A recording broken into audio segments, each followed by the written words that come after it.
귀한 목사님 섬기시는 교회 와서 우리 성도님들 이렇게 반갑게 만나 뵙게 돼서 좋고, 저도 이 토론토에 18살 이민 와서 48년 몸담고 살았거든요. 그래서 그런지 와서 이렇게 뵈니까 정말 낯익은 분들이 너무 많으세요. 특별히 이 귀한 교회를 세우시기 위해서 많은 수고와 땀을 흘리신 은퇴 장로님들, 권사님들 오래간만에 뵈서 참 좋고, 또 계속해서 이 교회를 선도해 나가시는 당회 장로님, 집사님들 뵈서 너무나 참 반갑고 좋습니다. 요즘은 자기 PR 시대라고 그러죠. 피할 것은 피하고 알릴 것은 알리고. 저도 잘 나가던 목사라 어디 가서든지 우아한 말을 많이 들어요. 우아하다는 말은 무슨 말인지 아시죠? 우직스럽게 아부하는 말.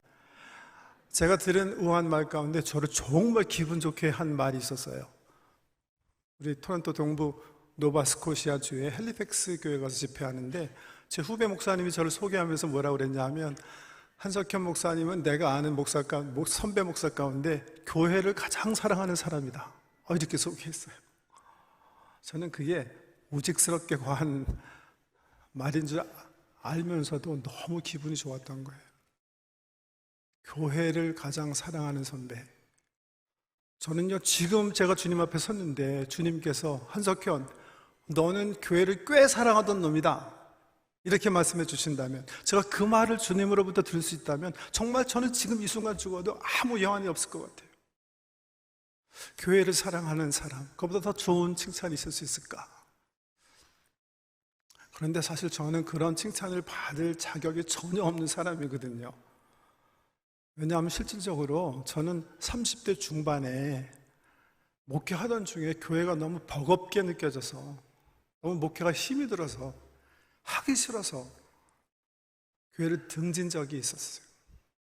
저는 믿는 가정에서 태어났거든요. 어머니 신앙 지도 밑에서 정말 이렇게 막 바울이 얘기했던 것처럼 막 율법적인 크리스천으로 열심히 신앙생활했어요. 일주일에 2번씩 교회 꼭 가고, 어렸을 때 어떤 돈을, 용돈을 받았든지 세뱃돈을 받았든지 11조 생활하고 성수주일하고 18에 이민 왔는데, 그러던 중에 26살 때 정말 큰 은혜를 체험했어요. 그래서 십자가의 그 거룩한 사랑이 정말 나같이 부족하고 연약한 죄인을 위한 것이라는 것을 뼛속 깊숙이 느끼게 됐어요. 그래서 망설이지 않고 그 다음에 27살 되는 해에 제가 하던 공부 접고 신학교 가게 됐어요. 신학교 2학년 때 2학년 마치자마자 여기 백인교회죠, 캐리디안 교회 담임 전도사로 청빙을 받아서 목회 시작했고, 졸업한 후 안수받아서 같은 교회에서 담임 목사로 쭉 섬기던 중에 한국교회 초청을 받아갖고 영어권 담당 목사로 한인교회를 섬기게 됐어요. 그러면서 어영부영 제가 30대 중반에 이르게 됐는데, 왜 그러잖아요? 세상 사람들이 30대 중반이 이 소위 미들 에이지 크라이시스, 중년 위기 시대의 초엽 부분이다 그러는데, 아마 제가 그 언저리에 있었던 것 같아요. 제 자신을 살펴보면서, 또 교회가 이제 힘들어지기 시작하면서 저에게 기쁨보다는 부담으로 다가오면서 점점 저를 이렇게 억누르는 것을 경험하게 된 거예요. 그러면서 제가 이렇게 제 앞날을 이렇게 생각해 보니까, 주로 미들 에이지 크라이시스에 있는 사람들이 그렇게 하는 것처럼 앞으로 한 30년 더 목회할 생각하니까 너무 사실 좀 끔찍한 거예요. 내 스스로 그렇게 막 생각하기 시작했어요. 내가 왜 26살 때 내가 뭔가 정말 씌웠나, 세상 사람 말처럼. 왜 예수에 미쳐가지고 갑자기 신학교를 하게 됐고, 왜 목사 생각도 못하고 왜 목사 안수를 받고 목회를 하고 있는 건가? 그런 그 회의가 자꾸만 찾아오게 된 거예요. 한편으로 내가 목회하는 이 귀한 영어권 젊은이들 보면 내가 나를 회복해야 되는데 하면서도 자꾸만 나락으로 떨어지는 나 자신을 발견하게 된 거예요. 그러다가 기도의 큰 은혜를 한번 받고요, 그게 계기가 돼서 신학교 문을 두드리게 됐는데, 신학교에서 박사학위 하도록 이렇게 허락해 주셔가지고, 이게 하나님께서 나를 도피시키시는 도피처다 생각하고 후회 없이 교회 사역 내려놓고 신학교로 돌아가게 된 거예요. 제가 돌아가면서 마음속으로 그런 말을 내었다는 것을 기억해요. 내가 다시는 돌아오지 않는다.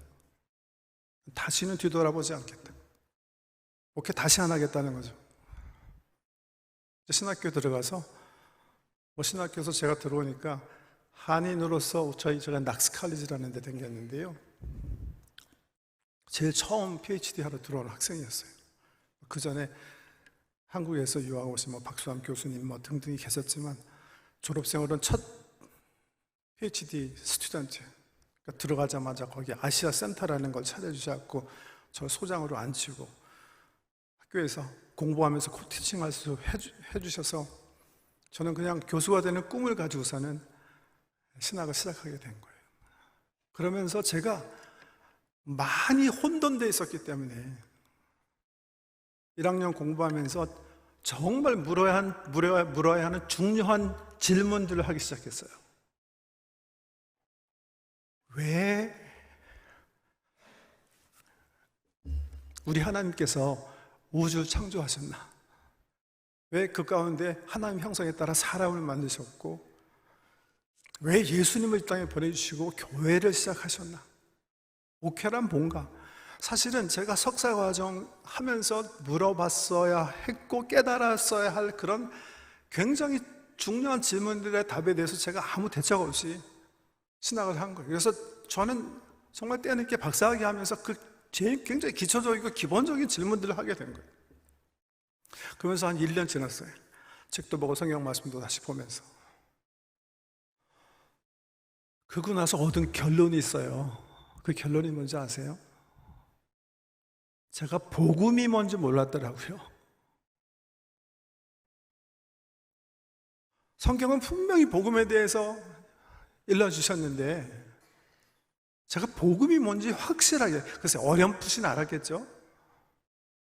확실하게 모르고 그냥 목회해왔더라고요. 여러분 복음 아세요? 복음이 뭐라고 생각하세요? 한번 마음속으로 한번 대답해 보세요. 오늘 제가 그냥 복음이 뭔가 소개해드리고 내려가려고 그래요. 그 발견이 저한테는 너무나 중요한 거였어요. 그래서 이 시간 좀 성경에서 얘기하시는 그 복음이 뭔가, 우리 기독교의 핵심적 진리가 뭔가 좀 말씀드리기 원하는 거예요. 물론 제가 그 당시 전도서 사역부터 시작하면 9년 동안 목회했으니까 어떤 분이 목사님 복음이 뭐예요? 그러면 저도 침 튀기면서 얘기하는 복음이 있었어요. 예컨대 요한복음 3장 16절 말씀이에요. 하나님이 세상을 이처럼 사랑하사 독생자를 주셨으니 이는 저를 믿는 자마다 멸망치 않고 영생을 얻게 하려 하심이라. 하나님께서 우리 모든 사람을 위해서 원대한 꿈을 가지고 계세요. 비전을 가지고 계세요. 근데 우리 죄 때문에 그거 깨닫지 못하게 됐어요. 그렇지만 예수께서 오셔서 우리에게 새로운 길을 열어주셨어요. 예수 믿으면 우리가 하나님 예비하신 그 복된 삶을 살 수 있어요. 전도와도 댕겼고 복음이라고 생각하는 것이 저기 어렵는데, 근데 정작 복음이라는 단어를 성경에서 가장 많이 사용하시는 바울 선생님은요, 한 번도 그게 복음이라고 얘기하신 적이 없어요.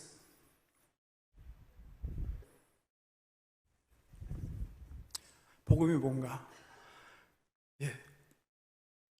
예배소서 중심으로, 오늘 본 말씀 중심으로 바울 선생님께서 얘기하시는, 바울을 열광하게 했고 우리 사도들을 열광하게 해서 생명도 불사한 그 복음이 뭔지, 우리 기독교 핵심이 뭔지 좀 말씀드릴게요.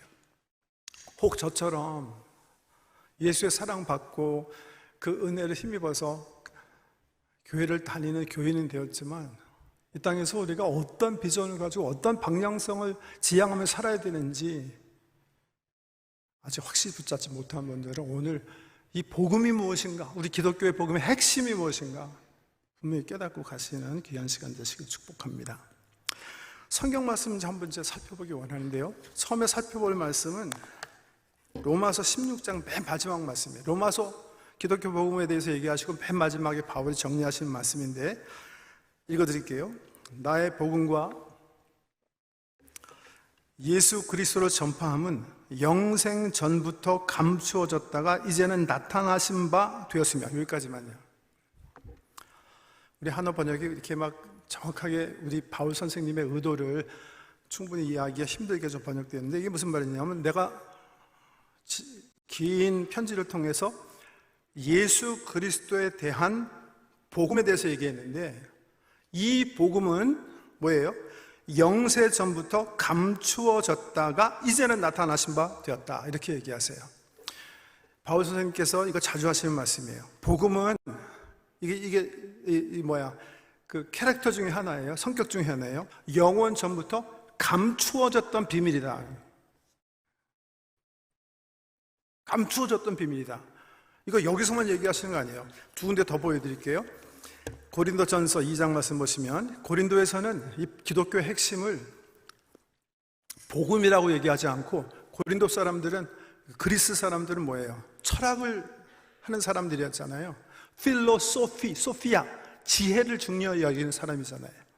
그래서 복음이란 말 대신에 하나님의 지혜로 기독교의 복음을, 기독교의 핵심을 얘기하는데요. 이래 보세요. 그러나 우리가 온전한 자들 중에서는 지혜를 말하노니 이는 이 세상의 지혜가 아니요 또 이 세상에서 없어질 통치자들의 지혜도 아니요 오직 은밀한 가운데 있는 하나님의 지혜를 말하는 것으로서 곧 감추어졌던 것인데, 하나님이 우리의 영광을 위하여 만세전에 미리 정하신 것이라. 여기서도 역시 뭐예요? 감추어진 것이다.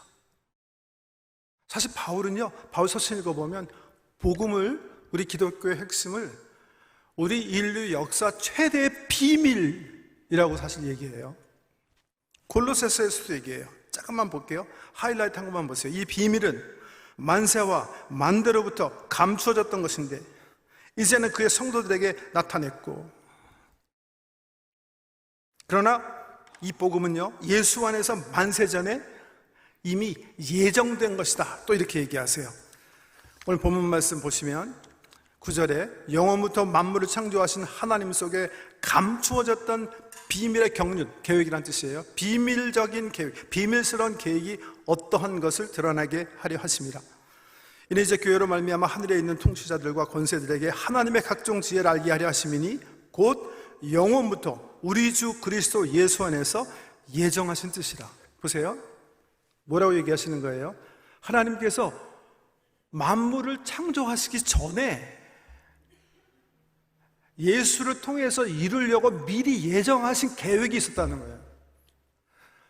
우리 하나님께서 해야 있어라 달아 있어라 하늘 창조하시기 전에 이미 한 중요한 계획을 마음속에 품고 계셨다는 거예요.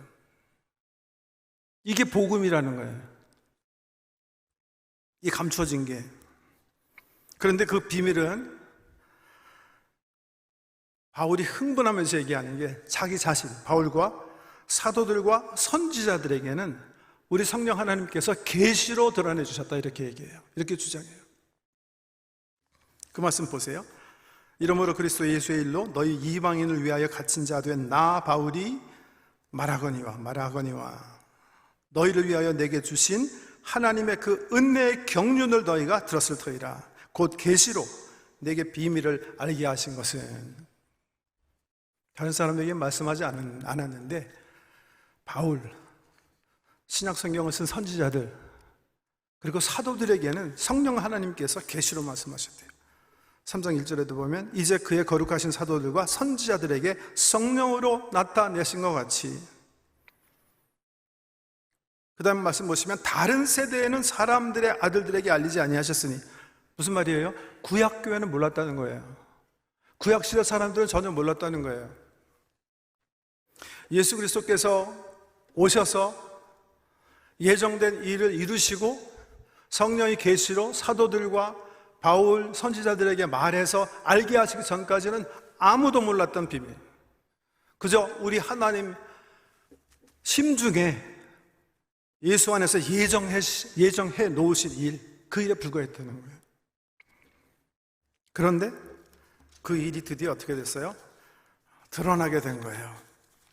그 계획이 뭔가? 오늘 본문 말씀 보세요.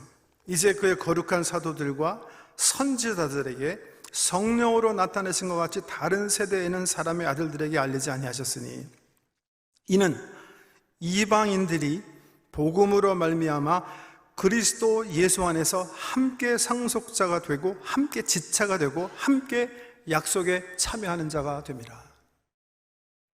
이게 복음이에요. 이 복음을 위하여 이렇게 얘기하지 않아요. 구약교회에게는 샤킹한 일일지 모르겠는데 하나님은 만물을 창조하시기 전에, 물론 이스라엘을 하나님의 구약교회로 부르시기 오래전, 만세 전에 이미 계획을 가지고 계셨대요. 어떤 계획? 예수 그리스도를 통해서 온 족속, 방언, 민족, 나라 가운데 예수 그리스도의 신부가 될 교회를 세우는 계획을 세우셨대요.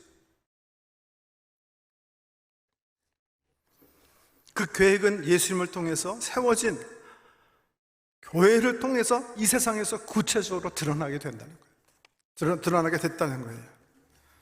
그래서 8절 이하의 말씀 보시면 이렇게 얘기하세요. 모든 성도 중에 지극히 작은 자보다 더 작은 나에게 이 은혜를 주신 것은 측량할 수 없는 그리스도의 풍성함을 이방인에게 전하게 하시고 영원부터 만물을 창조하신 하나님 속에 감추어졌던 비밀의 경륜이 어떠한 것을 드러내게 하려 하심이라. 이는 이제 교회로 말미암아 하늘에 있는 통치자들과 권세들에게 하나님의 각종 지혜를 알게 하려 하심이니 곧 영원부터 우리 주 예수 안에서 예정하신 뜻대로 하신 것이. 이게 무슨 말씀인지 아세요? 천사들이 몰랐어요, 하나님의 계획을. 예컨대 왜 하나님께서 우주를 창조하셨는지, 왜 사람을 하나님의 형상으로 창조하셨는지, 왜 예수 그리스도를 이 땅에 내보내셨는지 몰랐어요. 근데 뭘 보고 알게 되었다? 천사들이, 사탄이, 하늘의 권세들이 교회 보고 알았다는 거. 그거였구나.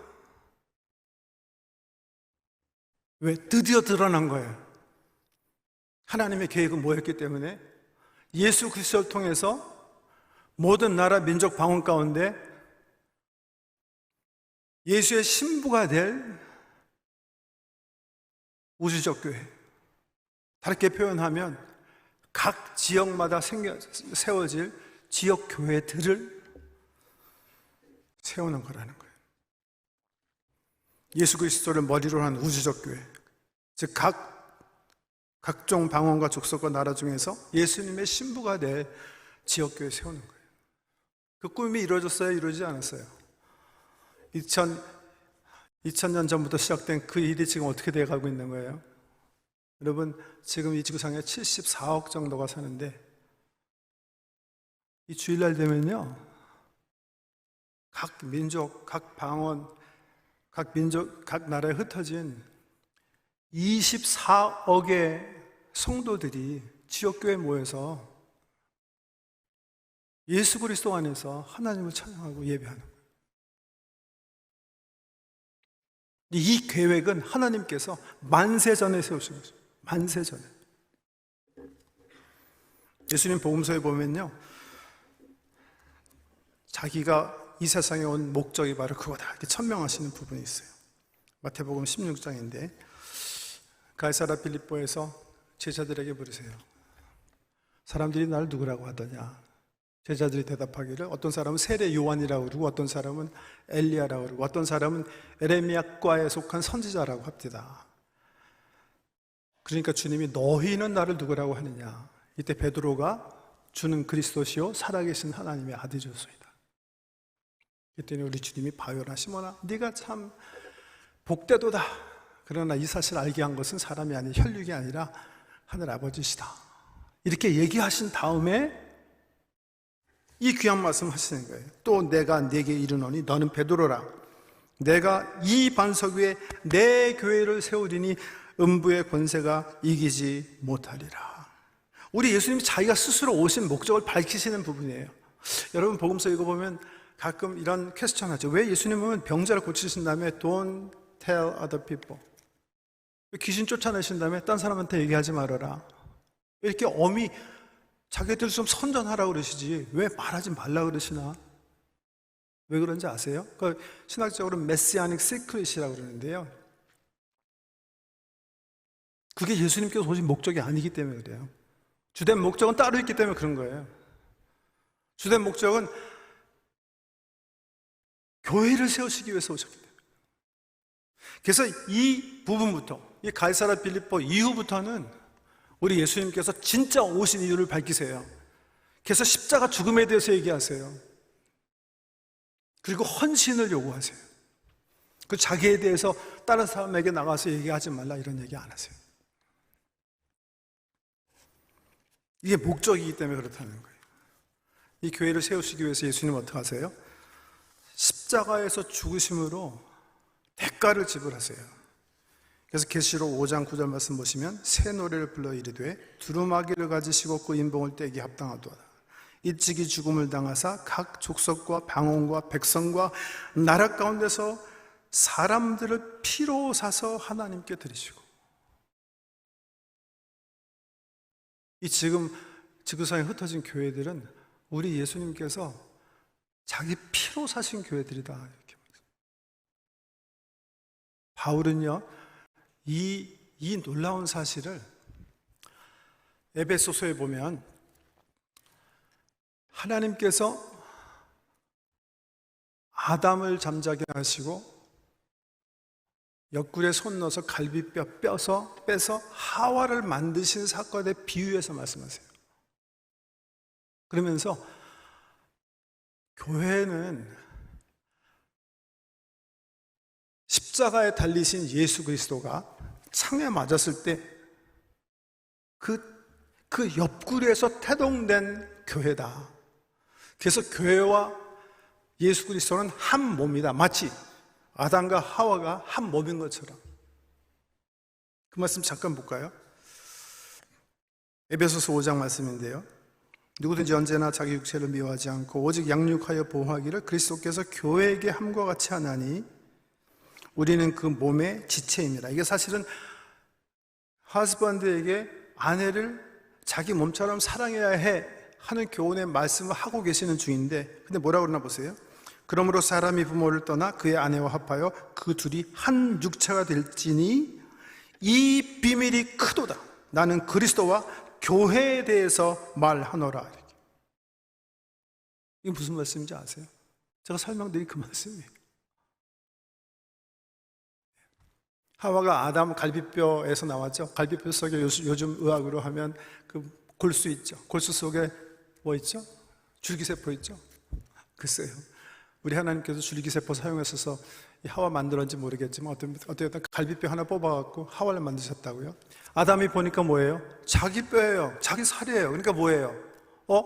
얘는 내 뼈 중에 뼈고 살 중에 살이다. 그러니까 그 말을 듣고 우리 하나님께서 줄여서 하시죠. 그러므로 남자가 부모를 떠나 여자와 한 몸을 이룰지다. 한 몸이니까 한 몸 이루는 게 당연하다 이거예요.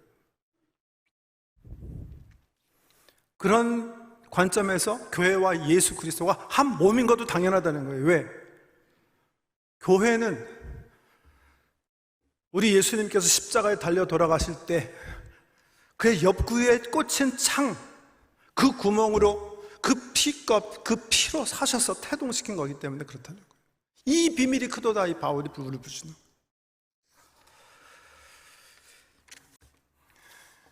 한 몸이기 때문에 우리 주님은 우리 교회를 사랑하기를 자기 육체를 자기가 사랑하는 것처럼 사랑한다. 그래서 에베소서 계속 보시면 자기 육체를 미워하지 않고 오직 양육하여 보호하기를 그리스도께서 교회에게 함과 같이 하나니, 또 아까 읽어드렸지만 자기 앞에 영광스러운 교회로 세우사 티나 주름 잡힌 것이나 이런 것들이 없이 거룩하고 흠이 없게 하려 하심이라. 그리스도가 교회를 사랑하시는 것은 그래서 당연지사예요. 우리 스스로가 자기 몸을 미워하는 사람이 없듯이 우리는 예수 그리스도의 몸이기 때문에 사랑하는 거예요.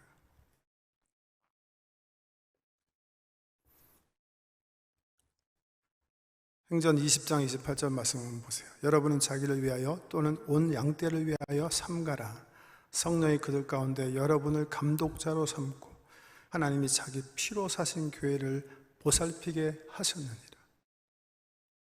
이거는 바울 사도께서 예루살렘으로 향해 가시는 중, 아마 그런 일이 일어나지는 않지만 자기는 예루살렘에서 잡혀 죽을 수 있다고 생각하셨던 것 같아요. 그래서 두란노 소원을 통해서 세운 에베소 교회의 장로들을 불러요. 밀라노라는 항구에서. 장로님이 오셨을 때 유언적으로 하신 말씀이에요. 그러니까 여러분은 자기를 위하여 또는 온 양떼를 위하여 삼가라. 이게 무슨 말이냐면 목회 정말 주의하면서 잘하세요. 그렇게 부탁하시는 거예요. 왜? 성령이 그 양떼들 가운데 여러분을 지도자로 삼고 그 다음에 뭐라고 얘기했어요? 하나님이 자기 피로 사신 교회를 보살피게 하셨느니라. 하나님이 자기 피로, 예수님 얘기하는 거죠. 그래서 이거 누구죠? 여호와의 증인 사람들한테 이거 보여주면 참 당혹하게 하는 구절이죠. 예수 그리스도가 온전하신 하나님인 동시에 온전하신 인간이시기 때문에 가능한 그런 표현이죠. 하나님이 영이시기 때문에 피 없어요. 예수님은 온전하신 인간인 동시에 하나님이시기 때문에 피라는 말이 가능한, 하나님이 자기 피로, 우리 예수께서 자기 피로 사신 교회, 핏값을, 생명을 치른 교회다, 그렇게 말씀하고 있는 거예요. 여러분, 이 볼펜 잘 안 보이시죠? 얼마짜리 같아요? 저는 볼펜 굉장히 빨리 나오는 걸 이렇게 가지고 다녀요. 메모하기 위해서 뭐 생각날 때. 이거 좀 비싼 거예요. 3불짜리예요. 네. 요 넥타이는요, 여기 보니까 메이드 인 이탈리 실크. 제가 오늘 큰빛교회 설교해야 되기 때문에 가지고 있는 넥타이 가운데 제일 좋은 거 메고 온 거예요. 양복도 마찬가지예요. 제가 가지고 있는 것 가운데 최상품 입고 온 거예요. 얼마짜리인지 아세요? 놀라실 거예요. 이 안감을 보시면 좀 달라 보이죠? 굉장히 우수한 제품입니다. 원래 1000불짜리인데 600불 주고 제가 구입한 건 아니고요. 한국에서 어떤 분이 막 강제적으로 끌고 가서 사주셔서 입었는데요. 왜 600불짜리죠? 600불 냈으니까. 옆에 사람 한번 보세요. 얼마짜리 같아요? 한번 보세요. 얼마짜리? 하나님짜리예요. 하나님이 자기 생명을, 자기 피값을 치른 사람이라는 거예요. 성경에서 여러 번 얘기하시는 거예요. 사실은 조금 더 엄격하게 성경 말씀을 어플라이하면 사실은 우리 개인 한 사람 한 사람이 하나님짜리가 아니라 뭐가? 교회가 그렇다고 성경은 분명히 얘기해요. 피로 교회를 사셨다고 얘기해요. 지금 에베소 교회에게 얘기하시는 거예요. 그 당시 글쎄 몇 명이 모였을까? 얼마나 정말 말씀 안에서 올바르게 세워준 교회였을까? 제가 판단 못하겠어요. 그렇게 큰 교회 아니었을 거예요. 그 당시 뭐 인터넷이 있어서 무슨 오늘 기독교 방송국에서 오셨다고 들었는데 기독교 방송에서 갖고 뭐 말씀을 사모하는 때마다 우리가 받을 수 있는 때도 아니잖아요. 그 당시는. 그 교회를 향해서 바울이 얘기하는 거예요. 너희는 피로, 하나님의 피값으로 산 교회다. 우리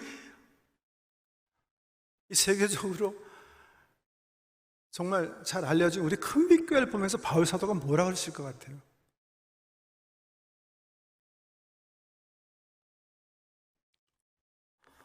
저는요, 교회가 이렇게 귀한 데인지 몰랐어요. 복음을 몰랐기 때문에, 우리 하나님의 우주계획의 핵심을 몰랐기 때문에 30대 중반에 그냥 방황하고 돌아갔던 거예요. 제가 이 복음을 박사학위 하면서 깨닫고 나서요, 정말 회개하기 시작했어요. 눈물로 하나님께 회개했어요. 그리고 어느 날 주님 앞에 그런 고백을 하게 됐어요. 저는 신학교에 남지 않겠습니다. 교회로 돌아가서 다시는 바람 피지 않겠습니다. 그리고 교회 돌아온 거예요. 그래서 제가 발견한 이 복음의 진리를 교회 지도자들과 나누고 소위 이제 본한인 교회를 키우게 됐던 거였죠. 결국 보세요.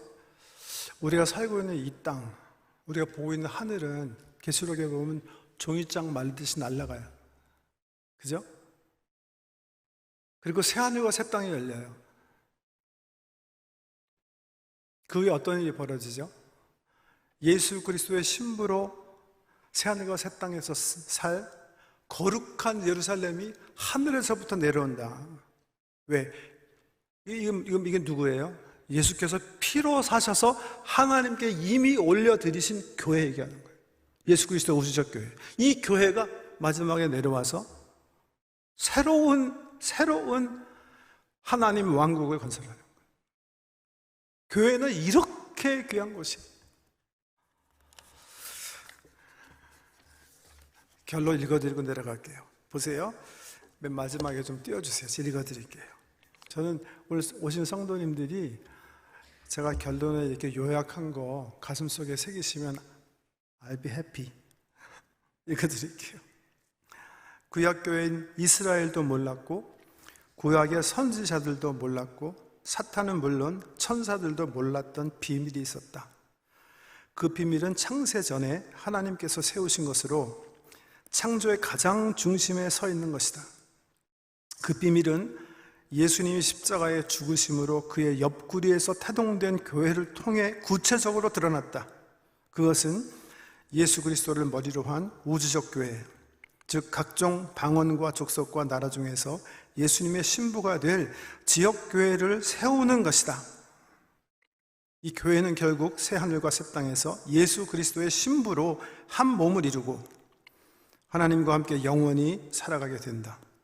이런 관점에서 이 세상에서 교회보다 더 귀하고 중요한 것은 없다. 교회는 하나님 우주 창조의 최핵심 이유이다. 다르게 생각하시는 분 있으면 나중에 좀 알려주세요. 제가 깨달음을 얻기 원하니까. 제가 아는 우리 기독교 복음의 핵심이고 바울이 얘기하는 복음이에요, 이게. 헌신은 창조 때부터 하나님께서 계획해 놓으신 이 계획에 헌신하는 거예요. 그래서 복음서에 보면 우리 예수님이 이 이후부터 자기의 교회에 대해서 말씀하신 이후부터 헌신에 대해서 말씀하세요. 마지막 말씀 보세요. 16장 24절 마태복음 보시면 아까 마태복음 16장에 내 교회를 내가 반석에 세우리라 하셨죠. 그 이유에 아시죠? 베드로가 신나가지고 예수님께서 그 이후에 내가 십자가를 져야 된다. 그 교회를 위해서. 그러니까 십자가 지면 안 된다고. 그러다가 사탄아 물러가라 하는, 네가 사람의 일을 생각하고 하나님의 일을 생각하지 않는도다. 꾸중 들었죠. 그 다음에 바로 하신 말씀이 이 말씀이에요. 예수께서 제자들에게 이르시되 누구든지 나를 따라오려거든 자기를 부인하고 자기 십자가를 지고 나를 따를 것이니라. 누구든지 제 목숨을 구원하고자 하면 잃을 것이요 누구든지 나를 위하여 제 목숨을 잃으면 찾으리라. 막 트윈이 이거 보고, 야, 우리 예수님이 정말 인기 없는 건 당연하다. 세상에 어떤 CEO가 직원 뽑으면서 이런 말을 하냐. 뭐 연봉을 십수만 원 준다든지 베케이션은 4주 이상 보장하고 연금 이렇게 얘기하지. 이건 뭡니까 이게? 따라오려면 자기를 부인하고 자기 십자가 지고 나를 따르라. 목숨을 잃을 각오를 해야 네가 살아남는다. 우리 주님 그렇게 얘기하시는 거예요. 교회를 위해서 네가 너를 부인하고 하나님께서 만세전에 감춰주셨다가 예수 그리스도를 통해 드러내신 각 민족과 방언과 나라 가운데 예수 그리스도의 신부가 될 교회를 세우는 그 거룩한 일에 네 목숨을 바칠 각오가 되어 있는 거야. 부르시는 장면. 이 귀한 부르심에 주여 내가 여기 있나이다 대답하시고 이 멋진 그리스도의 공동체와 함께 저는 그래요. 저는 정말 우리 큰빛교회가 토론토의 큰 교회 중에 하나인데 우리 교회가 막 3배, 4배 막 성장했으면 좋겠어요. 그리고 이런 교회들을 세계 도처에 막 세우시는 교회 됐으면 좋겠어요. 그리고 그 일을 위해서 바울 선생님께서 얘기하신 것처럼 그냥 교회 다니시만 마시고, 그냥 예배 보러만 오시지 마시고, 요긴한 이 교회 지체가 되셔가지고 예수 그리스도 모퉁이돌 중심으로 정말 연결되고 긴밀하게 연합해서 이 교회가 성장하고 정말 영향력 있는, 계속해서 우리 교회를 기쁘게 하는 교회 되시길 다시 오실 예수 그리스도의 이름으로 축복하며 축원합니다. 기도하겠습니다.